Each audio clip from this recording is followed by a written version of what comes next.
اعوذ باللہ من الشیطان الرجیم، بسم اللہ الرحمن الرحیم، الصلاۃ والسلام علیک یا رسول اللہ وعلی آلک واصحابک یا حبیب اللہ۔ ایک مومن تو درود کے ساتھ جڑا ہوا ہے، وہ درود کے بغیر دن گزار نہیں سکتا۔ ویسے الگ سے نہ بھی پڑھے تو اس کو نماز میں درود پڑھنا ہی ہوتا ہے۔ درود ابراہیمی کو تو نماز کا حصہ بنا دیا گیا ہے۔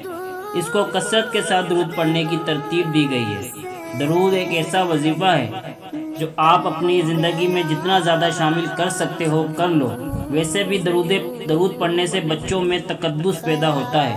آپ اپنے بچوں کو درود کی ترتیب دیں، اس کا عملی نتیجہ یہ ہوگا کہ ان کی تقدس کا جوہر پیدا ہوگا، اور درود شریف پڑھنے والے بچے اور درود شریف نہ پڑھنے والے بچے دونوں کی عادات میں فرق ہوتا ہے۔ درود پاک پڑھنے سے نرمی، شفقت، محبت جیسے جذبات پیدا ہوتے ہیں۔ بہت سے لوگوں کا شکایت ہوتی ہے کہ ہمارے بچے سخت مزاج ہیں، تو ان کا علاج کیا ہے؟ ان کو درود کی تسبیح دو۔ درود عقل توڑ دیتا ہے، محمد عربی صلی اللہ علیہ وسلم کی مٹھاس پیدا کر دیتا ہے۔ حضور صلی اللہ علیہ وسلم کا نام شہد سے زیادہ میٹھا ہے۔ شکر میں، شہد میں اتنی مٹھاس نہیں کہ جتنی نام محمد صلی اللہ علیہ وسلم میں رکھی گئی ہے۔ درود پاک کی اتنی فضیلت ہے، جتنی بتائی جائے اتنی ہی کم ہے۔ آپ اپنے بچوں کو درود پڑھنے کی طرف لگا دیں، انشاءاللہ عز و جل آپ ان کے مزاج میں تبدیلی دیکھیں گے۔